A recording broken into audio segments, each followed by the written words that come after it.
Las opiniones y comentarios vertidos en este programa no son responsabilidad de TV Azteca, sino de quien los emite.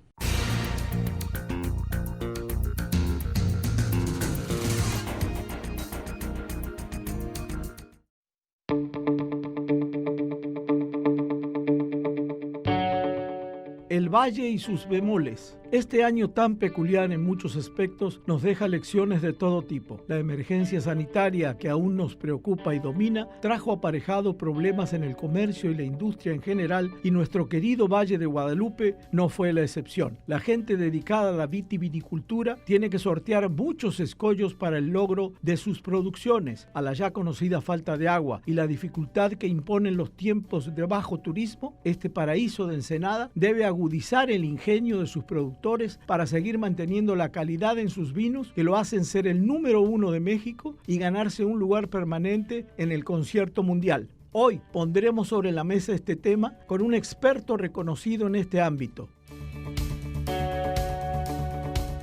Buenas noches y bienvenidos a un nuevo programa donde pondremos sobre la mesa un tema de interés, un tema recurrente, porque vamos a seguir hablando de la pandemia, pero en otros terrenos, del comercio y de la industria, que a usted le debe interesar muchísimo, sobre todo si es baja californiano y está pendiente de todo lo que está pasando en la economía, de la mano de esta, insisto, de esta emergencia sanitaria. Bueno, pero hoy vamos a hablar del Valle de Guadalupe, de la industria de la vitivinicultura que nos ha posicionado tan bien en México.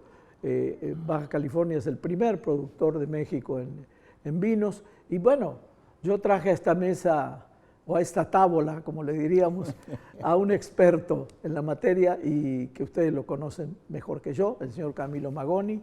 Buenas noches. Gracias, buenas noches, gracias por la invitación. Gracias, Camilo, como gracias siempre por venir. Y bueno, como yo decía en la introducción, pues no se salvó nadie de todo esto, ¿no? Esto es una tragedia general que no tiene precedente, porque a veces hablamos sobre todo que recién que hablábamos de los antepasados, de los nonos, había guerras, había cosas que devastaron países enteros, pero esta crisis que tocó a todo el mundo de golpe, yo le decía el otro día a un nieto mío, que en la época de la guerra hubo países de Latinoamérica que no les pegó nada. O sea, se enteraban por sus familiares, pero esta crisis ha pegado a todo el mundo, es decir, ha sacudido el globo. Claro. Y lo ha puesto, y bueno, ustedes no son la excepción en el Valle de Guadalupe, entonces, igual. Claro, la primera pregunta es, ¿qué tanto los golpeó a la industria del vino esta interminable crisis? Mira, yo lo dividiría en dos partes.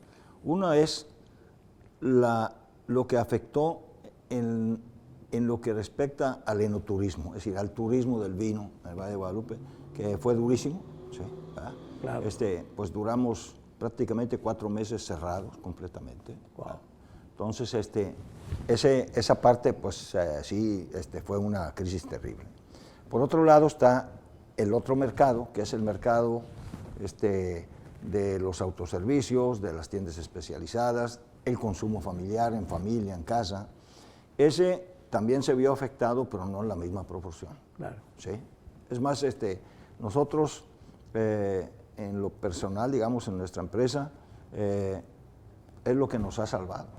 Ese consumo prácticamente en casa, porque no había el enoturismo cerrado. Todo lo que son los centros de consumo, restaurantes, etcétera, cerrados. Entonces, todo ese sector, pues sí, nos afectó muchísimo.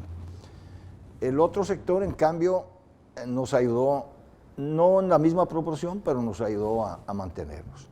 Y ahora estamos viendo los últimos 2 meses, un repunte de toda la actividad. Los visitantes del Valle no son tan numerosos como el año pasado, pero hemos visto de que como que el visitante tiene más interés en el vino, más que en la visita.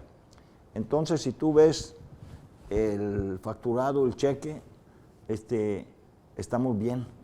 Okay. No te digo que estamos bollantes, sí, pero claro, estamos bien. Por otro lado, yo creo que también como siempre se dice, que las crisis también son oportunidades. Yo le digo a toda mi gente, empezando por mi familia, miren, ya sabemos lo que está pasando. ¿Sí? No perdamos el tiempo nada más en pensar en lo que está pasando. Vamos pensando en lo que viene después. Claro. Vamos preparándonos para el que viene después. Es verdad. Porque yo creo que vienen un periodo de muy buenas oportunidades. ¿Sí? Y tenemos que estar preparados también porque, así como nos ha golpeado a nosotros, ha golpeado a todos los países. Entonces, hay unos excedentes importantísimos de vino en todos los países grandes productores que probablemente estén presionando en un futuro sobre el mercado nuestro. Claro. Entonces, tenemos que prepararnos en qué armar las estrategias que nos permitan no nada más sobrevivir, sino que crecer, porque sí hay oportunidades de crecer. Ahora, tú hablabas de 4 meses que estuvieron. Estos 4 meses, podemos hablar de en qué etapa los encontró, es decir, en siembra, en cosecha, para que la gente entienda los meses de marzo. Sí, estábamos al inicio de la temporada, cuando brota la vid. Fue un año favorable porque, si recuerdan, este invierno pasado fue un poco más benigno en cuanto a precipitaciones, en cuanto a lluvias. Claro, entonces fue un año bueno para la producción. Claro, hay que ver, y en eso es cuando yo siempre he hecho mucho énfasis en el conocimiento del mercado. Es decir, tienes que conocer el mercado para ver por dónde orientar tus tiros. No puedes estar nada más en el glamour del vino. El glamour del vino es importante, por supuesto. Pero la parte comercial, ¿sí?, como que se separa un poco. Claro, claro. Entonces hay que combinar esa parte y tener ese conocimiento de cómo se está moviendo el mercado, cómo se están moviendo los gustos, cuál es el poder adquisitivo de la gente. Aquí en el medio, en nuestro medio, nos falta conformar un instituto, ¿sí?, que precisamente logre capturar toda esa información que necesitamos todos y distribuirla en el gremio, en el medio productivo. Claro. ¿Sí? Es decir, no puedes tú exigirle a todo mundo que tenga la experiencia. Digo, yo, claro, he vivido toda la vida aquí en el mundo del vino. Entonces, pues algo se me pegó, ¿no? No, claro, claro. Pero no puedes exigirle a un inversionista que lo conozca, pero sí tenemos la obligación, o deberíamos tener la obligación, ¿sí?, de tener un paquete de información para que pueda acceder. Después ya, si tienes el paquete y el otro lo quiere o no lo quiere consultar, ya es decisión de él, pero ahora no lo tenemos. Es bueno que crezca tanto la industria, que mañana haya 200, 300, 400 bodegas que uno decía, ¿what? Hace unos años no había ni la mitad de lo que hay ahorita, ¿no? Ha crecido muchísimo. Ha crecido muchísimo, pero si hay el conocimiento de base, si hay el conocimiento, yo creo que sí es bueno, porque la aportación, es decir, la sangre nueva también trae ideas nuevas. Claro. ¿Sí? Claro.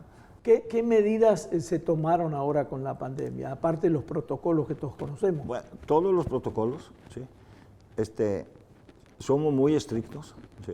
Tú sabes que es muy fácil relajarse, porque después de meses de estar encerrado, pues es fácil, es muy difícil, pero tenemos que mantener esa conciencia de que es para el bien de todos, ¿sí? Es decir, ¿de qué me sirve a mí vender hoy 1000 si mañana y pasado mañana voy a vender 0 porque me vuelven a cerrar? Claro, entonces prefiero vender 200 o 300, pero en continuo. ¿Cómo cuidas al consumidor cuando va a hacer una degustación, que no se llene el salón o tienes medida para la gente? Las degustaciones en el lugar cerrado las tenemos bloqueadas. Bloqueadas. No las hacemos. No hay. Okay. ¿Sí? Es más, de hecho, no hacemos degustaciones. Simplemente tenemos los espacios externos, ¿verdad? Tenemos ahí un encino enorme, ahí tenemos los espacios externos, tenemos las distancias recomendadas, inclusive un poquito más de lo recomendado, ¿verdad? Y nada más eso, ¿sí?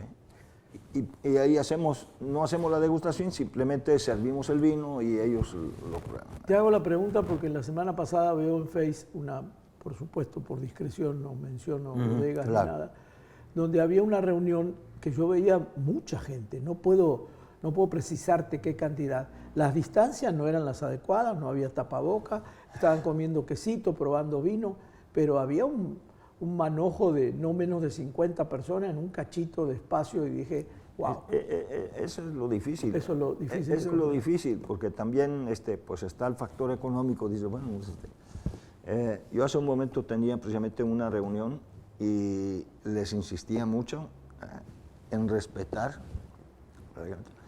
Y si alguien se molesta, hay que decirle, oye, no te molestes porque es para tu bien. Claro. Y claro, haciendo mucho énfasis con el visitante de que también nos ayude al respeto de las medidas precautorias, ¿no? Precautorias. Tú hablabas recién de que el clima en el invierno pasado fue benévolo en cuanto a agua. Y uno supone que cuando hubo tanta agua, como pasó el año pasado, supone que los incendios van a estar más aplacados. Resulta que este año los incendios, en el caso de California, fue impresionante. No sé a qué se deba o si en el valle pasaron problemas por incendios también. Bueno, los incendios vienen, muchos de ellos en forma natural, otros están provocados. Y vienen porque, pues, el caso de este año, claro, cuando hay mucha lluvia, también hay mucho pasto, crece el pasto. Qué irónico, ¿no? Se seca el pasto. Qué bárbaro. Se seca el pasto. Claro. Y ahí tienes la gasolina. Claro, es verdad. ¿Cuándo son los meses de siembra, digamos? De plantación. De plantación, perdón. Enero, febrero, marzo, normalmente. ¿Y la cosecha? Abril. ¿Y la cosecha? La cosecha empieza en finales de julio. Camilo, hace un par de años que te entrevisté, hablábamos del problema del agua en el valle, en todo el estado de Baja California. ¿Ese problema sigue vigente o hay cierto progreso en algo? Pues mira, hay más conciencia, pero sigue igual. Es decir, la dependencia, el crecimiento hoy por hoy de la industria vitivinícola está frenado por la falta de agua. Si tuviéramos agua, no nada más volveríamos a reactivar una buena parte del valle que está ahora a medias ahí, y no nada más por el tema del agua, también hay un factor económico, etcétera, pero el agua es fundamental. Pero además se podrían abrir otros terrenos.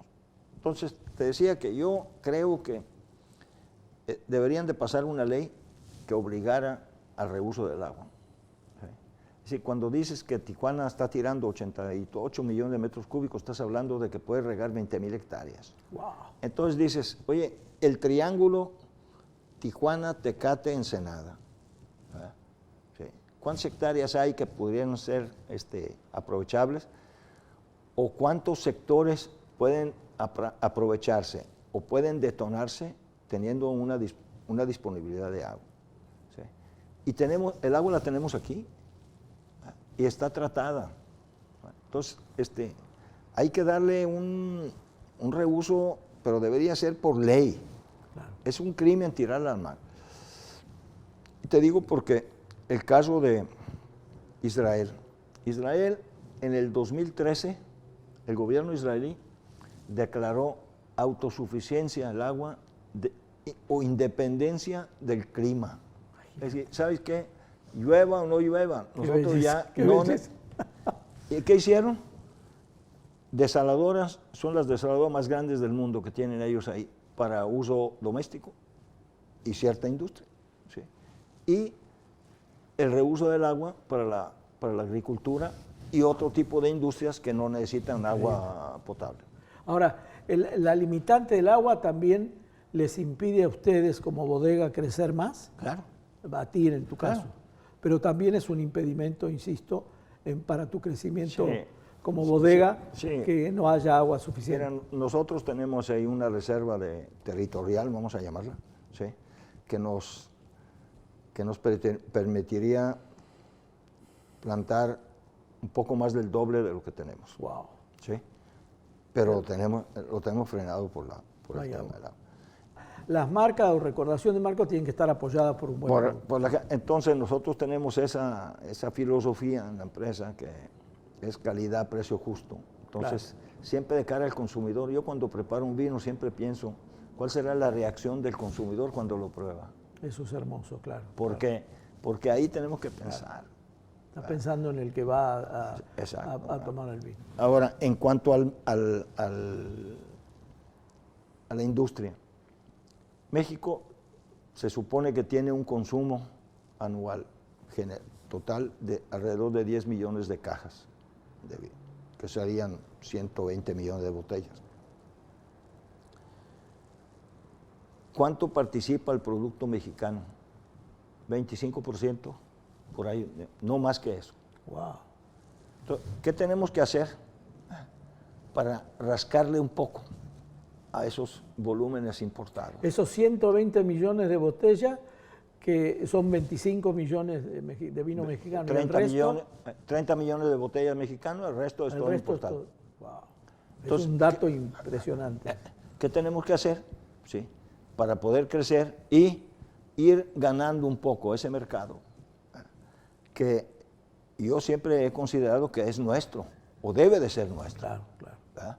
Con todo respeto a los importados, digo, no, claro. Yo no tengo nada en contra. No, claro. Pero hago un ejemplo.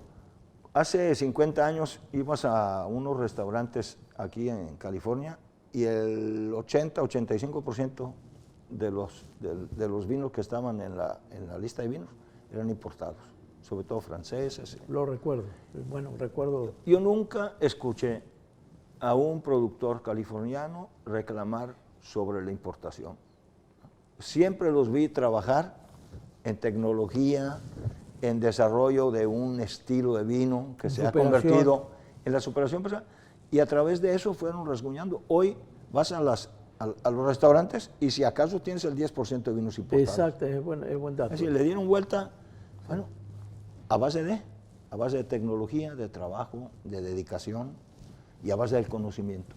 Ahora, nuestros vinos, los de Baja California, en calidad ya compiten con cualquier vino.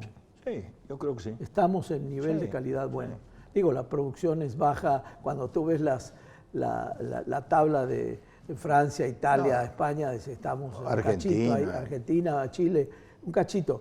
Pero ese pedacito que tenemos es bueno. Es bueno. Tenemos que, pero tenemos que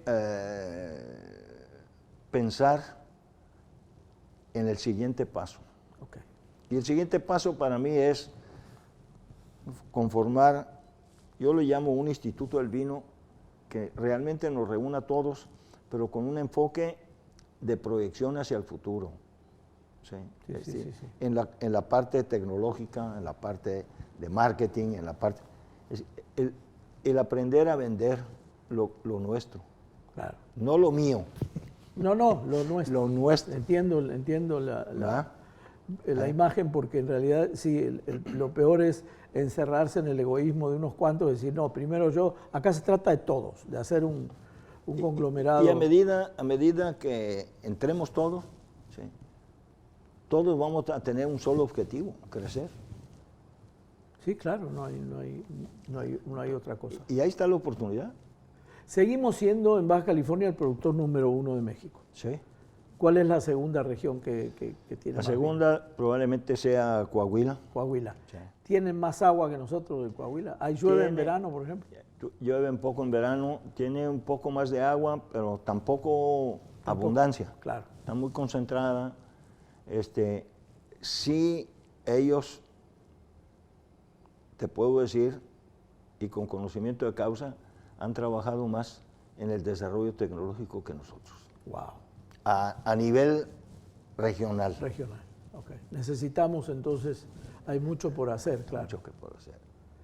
No, pues ahora sí que la mesa está puesta y hay que trabajar en pro de la mejoría de toda la industria, como tú dices, no ninguna en particular, sino de... Tiene que ser, es decir, yo siempre comento que dentro del interés particular de cada empresa, porque cada uno tenemos nuestro interés particular y tenemos nuestro enfoque. Claro. Pero hay un porcentaje de ese interés que es un interés común. Y tenemos que trabajar también para ese interés común, porque Claro. es la única forma, pienso, de que podamos crecer a nivel regional, a nivel estado, a nivel imagen. Los gobiernos, sin meterme con el presente, futuro o pasado, los gobiernos están conscientes de que somos en Baja California el productor número 1 y en que hay que apoyar a la industria del vino. ¿Hay conciencia o falta conciencia? Yo creo que sí, yo creo que sí. El problema probablemente esté, y no nada más para la industria del vino, es que a veces falta la continuidad.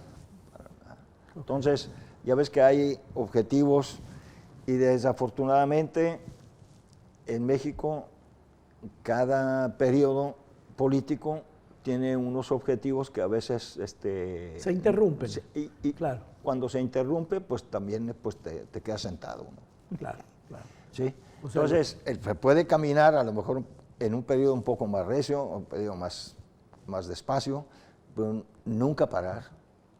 Entonces, ese es un tema que yo creo que sí hay que verlo con mucho detenimiento y ojalá todos los actores políticos lo vean, porque, y no nada más en la industria nuestra, en toda la industria, yo creo que la continuidad es la que le va a dar fuerza y potencia. Más allá de partidos tiene que ser una línea que continúe independientemente de qué partido esté en el poder. Exacto. Pero sí el apoyo a la industria Y hay otra cosa que a mí siempre me gusta repetirlo. No hay desarrollo tecnológico, o yo en mi vida no he visto ningún desarrollo tecnológico si no tienes una industria de transformación propia. Es verdad. Donde poder aplicar el conocimiento. Claro. ¿Sí? Entonces, la poca industria de transformación que tenemos, yo creo que es como el agua, por ley debería de impulsarse, porque es a base de eso que vamos a tener desarrollo tecnológico. Déjame dejarte una pregunta para terminar. ¿Hay sangre joven dentro de la industria del vino? ¿Hay gente joven e interesada por la industria del vino que viene haciendo buena letra, digamos? Sí, sí. Pero también te voy a decir, cuando yo llegué, eran 5 o 6 vinícolas que había aquí. Todas las vinícolas tenían a un enólogo titulado, Sí. De tiempo completo. Y había unas que eran pequeñas, como las de ahora, y tenían enólogo de tiempo. En algunos casos, el enólogo era el dueño, ¿sí? Pero era uno que era un doctor en enología salido de Davis. Wow. ¿Sí? No era cualquiera. Sí. ¿Sí? Hoy hay mucha sangre joven, hay muchos jóvenes, hay muchas empresas que están apoyadas en los sistemas de asesoría, Wow. que son buenos, ¿sí? Y no digo que no, pero también necesitamos el profesionista de tiempo completo que piense en el desarrollo de la empresa por la que está trabajando. El mensaje sería no ahorrarse los enólogos, sino contratarlos. Contratarlos. Camilo, yo feliz de seguir con esto, porque esto es como una tertulia de una buena mesa, que falta el vino nada más, pero el tiempo en televisión es tirano y ya se nos acabó. Aquí no regalamos vino, pero regalamos libros, que es más o menos un buen compañero del vino, el libro. Muy bien. Para poder... Pues lo voy a leer con mucho Y yo te agradezco muchísimo el haber estado con nosotros. Y si tienes un mensaje cortito, te lo agradezco. En cuanto a la industria del vino, en cuanto a la confianza que tenemos que... Pues mira, en cuanto a la industria del vino, yo le diría al consumidor, tengan confianza en lo que se está haciendo en vinos en Baja California. Todos, absolutamente todas las empresas tienen un buen soporte tecnológico, ¿sí? O un excelente soporte tecnológico como para estar ofreciendo excelencia. Habrá unos más accesibles en precio, otros más, un poco más altos, pero todos. Y por otro lado, démosle valor a lo nuestro, ¿sí? Y al buen uso. Ok. Al buen uso. ¿Ah? Muy bien, concreto. Y muchísimas gracias, Camilo. Encantado. Y a usted, hasta el próximo domingo y salud, porque ahora sí hablamos hoy de esta industria fabulosa que tenemos en Baja California, que cada día hay que apreciar más. El próximo domingo nos vemos con otro tema de interés. Buenas noches y muchas gracias.